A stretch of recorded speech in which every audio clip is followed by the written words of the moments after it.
Hello, this is Dr. Feast Price. Thus far in the lecture for this week, I've talked with you about task and work groups. We've discussed psychoeducational groups, and we concluded by discussing groups associated with psychotherapy groups. I'd like for us to evolve into this week's discussion by discussing groups in mental health and rehabilitation counseling settings. We recognize that group work can be done in myriad settings, but for the purpose of this lecture, I'd like to focus primarily on those two treatment settings. So as it relates to mental health settings, it might be a mental health treatment facility that's either inpatient or outpatient, where persons reside in the treatment facility for an extended period of time, typically 30 days.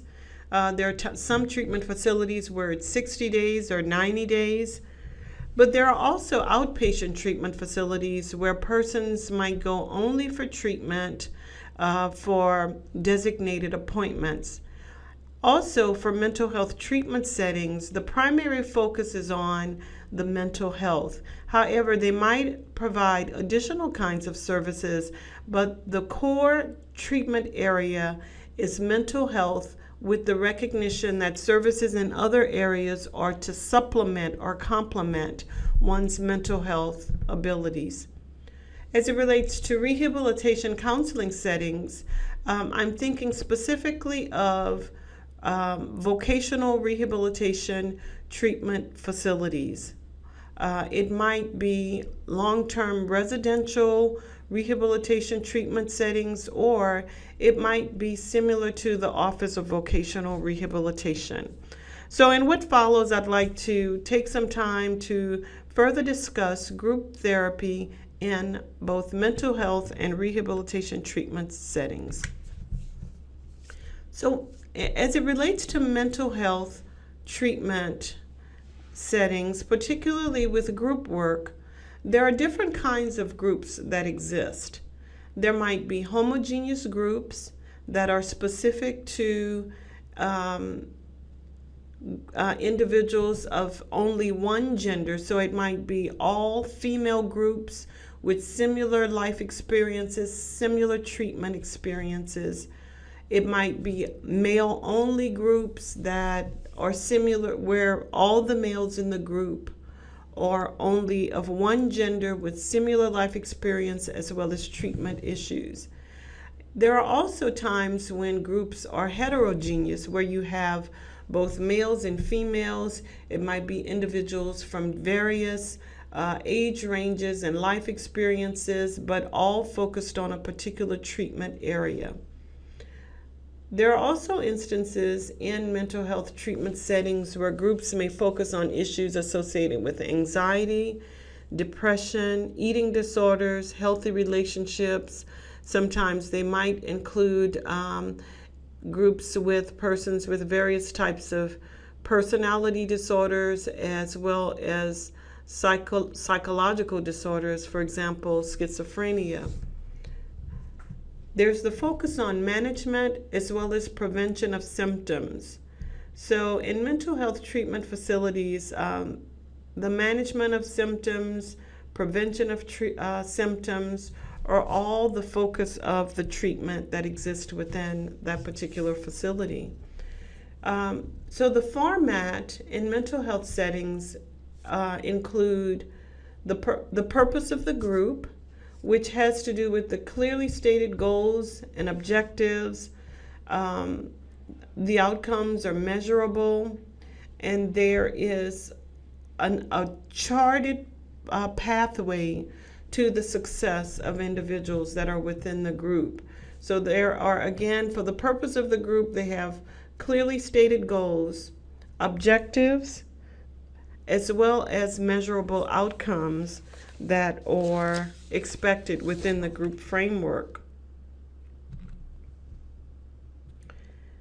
Also, as it relates to group goals, the focus is on the prevention of symptoms or management of existing symptoms, as well as the alleviation of symptoms.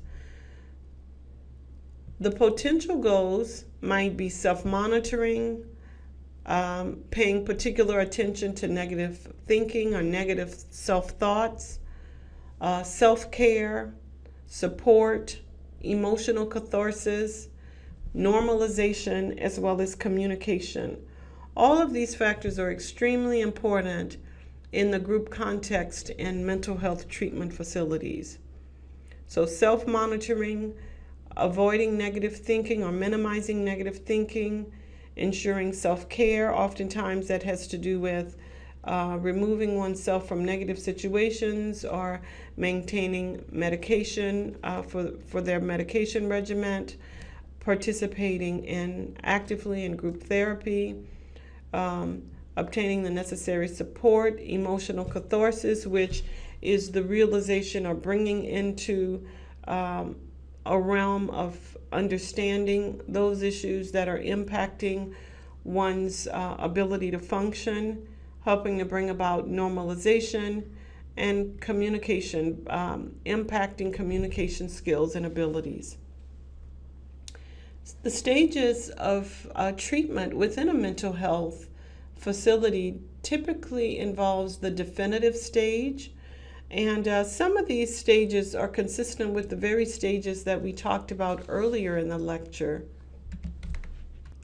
So previously during week 2, we talked about the definitive stage, the personal involvement, group involvement, enhancement and closure, referral and follow-up. And so I want to encourage you, rather than reviewing that information with you again, we covered it in great detail during week 2. So I want to encourage you to go back and review the stages of group work.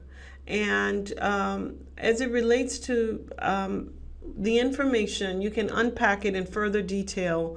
But I want to emphasize at this point in time, when you look at group work in mental health facilities, they primarily follow the developmental process of group work. And that entails the definitive stage, personal involvement, group involvement, enhancement and closure, as well as referral and follow-up. I think it's important that we recognize that group therapy is very important in the work that we do as rehabilitation counselors, particularly in rehabilitation treatment settings, because even though we don't always give as much attention to it, we know that much of what we do as we ready persons for employment has to do with group work.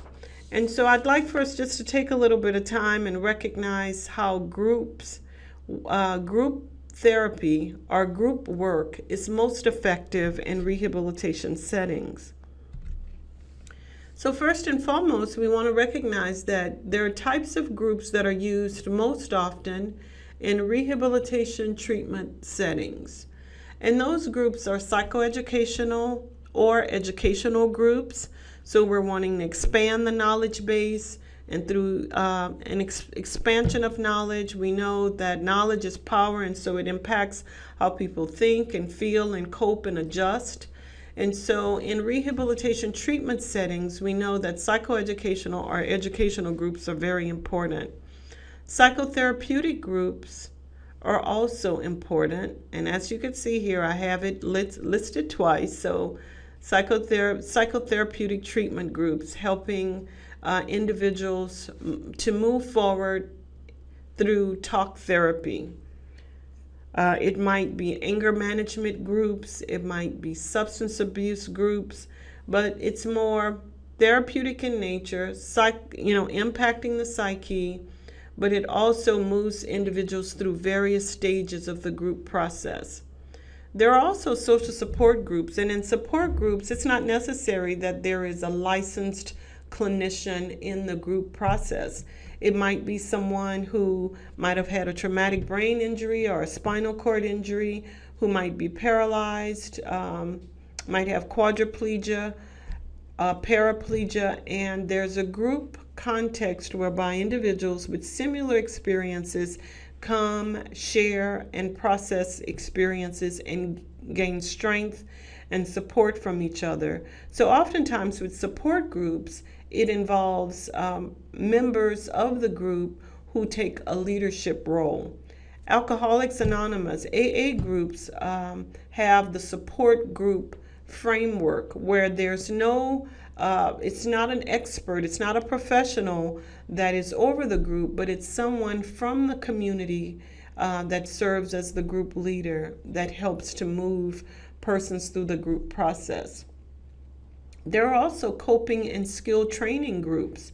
So cognitive behavioral approaches are among those that are widely used in coping and skill training groups.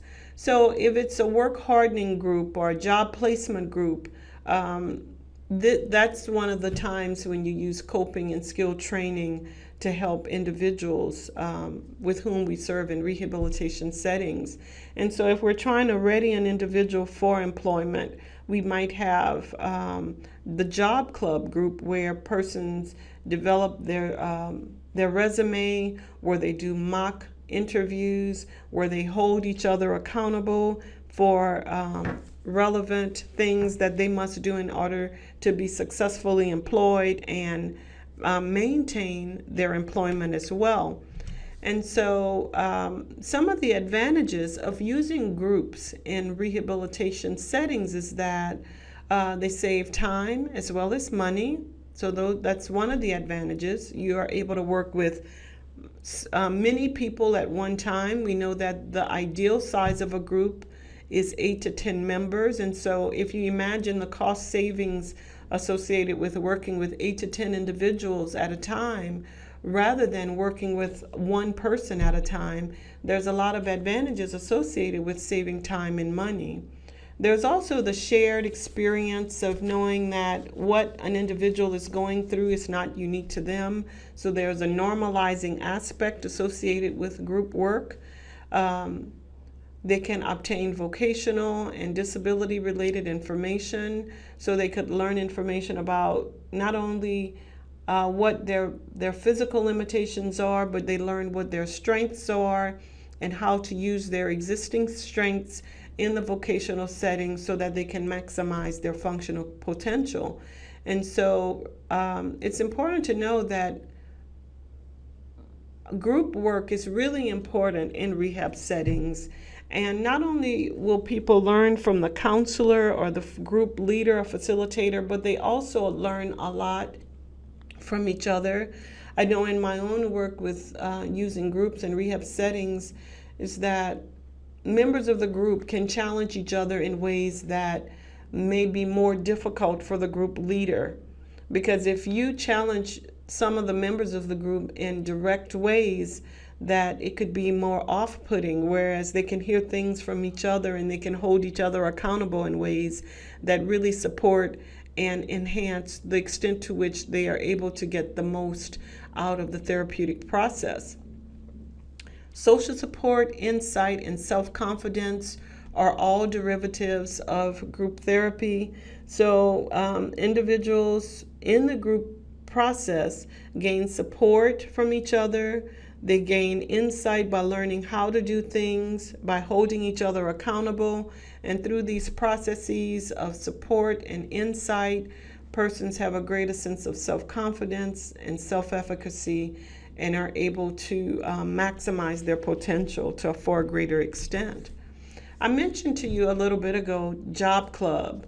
And Job Club is only one of the ways in which group work is used in the work that we do as vocational rehabilitation counselors. So what happens in Job Club is that it's a small group of trusted peers who are also job seekers. They share advice. They have a sense of camaraderie among the group members. They support job success of all members. They share information and job leads. They challenge each other to do better, to work harder, to be more committed to succeeding in employment.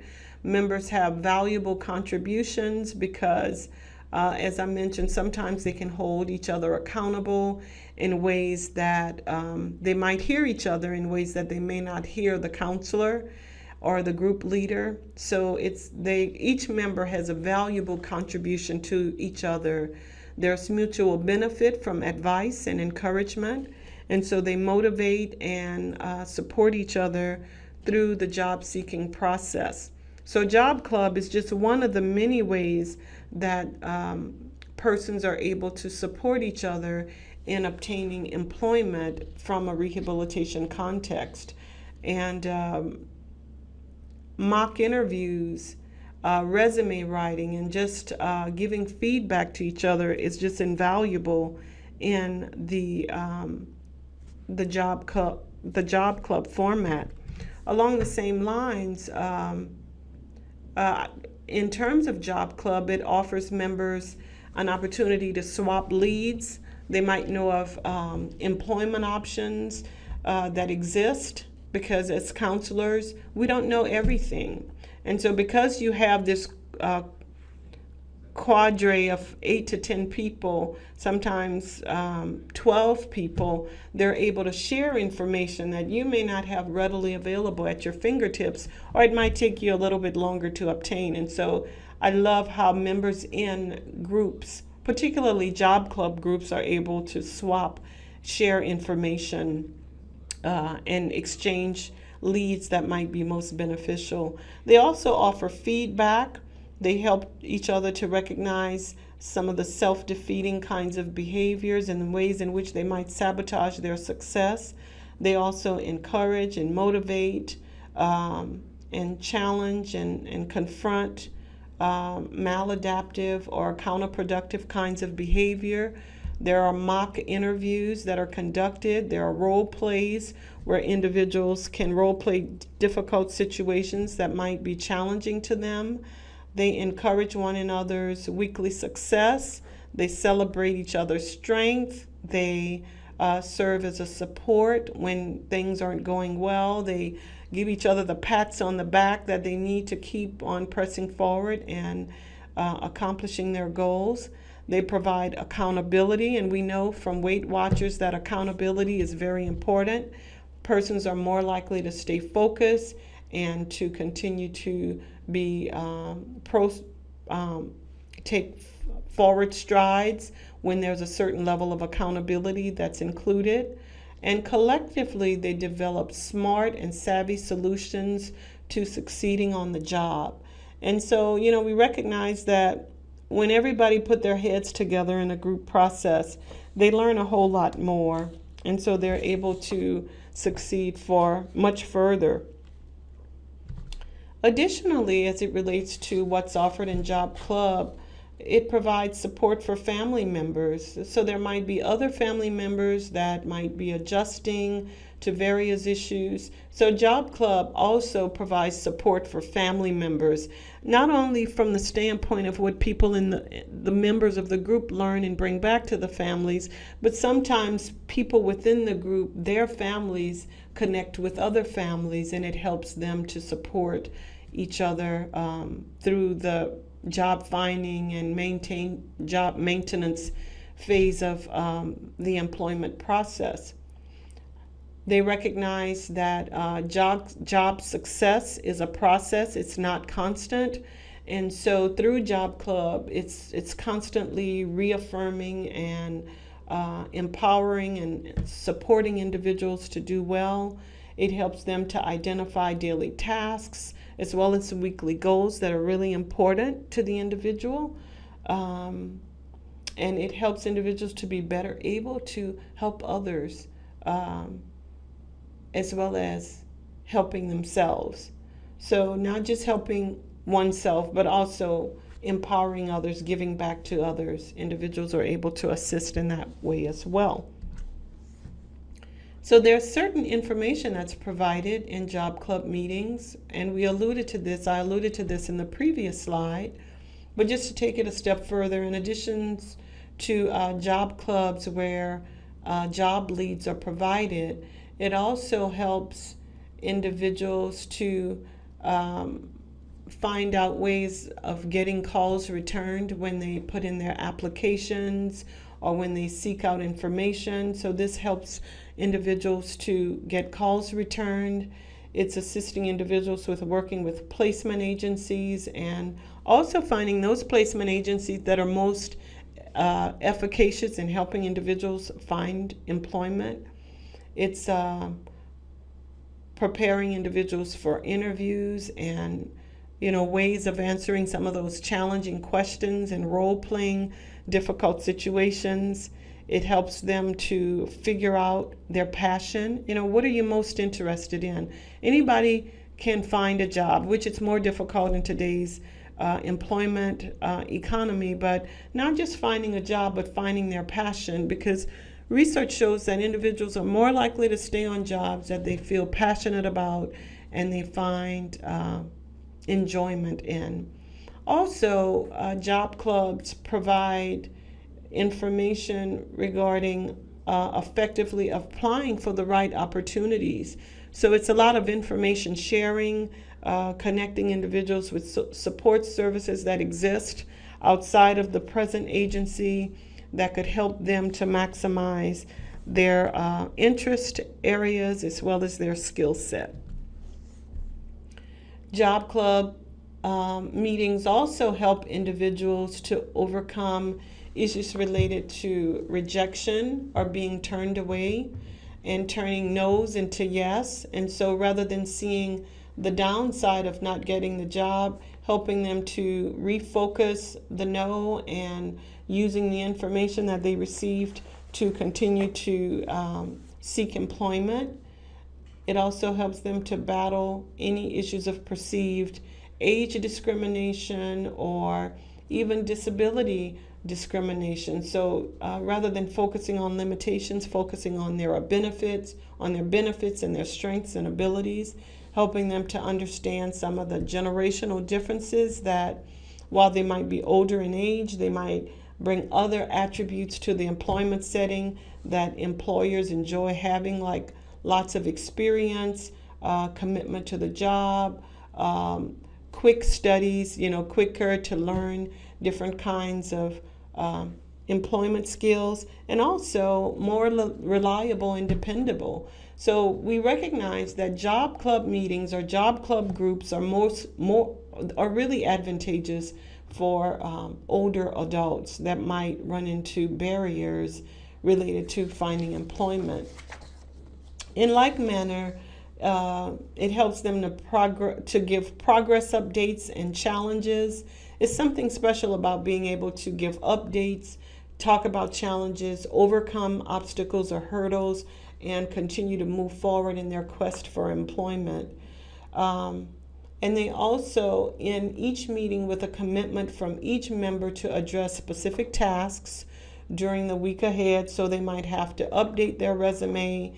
They might have to conduct job seeking through employment agencies or through temporary services, employment services through the ads, the advertisements in the paper, or at key employment settings. So homework is a very important part of the job club framework, and it is really efficacious in helping to empower individuals to take responsibility of employment seeking behavior.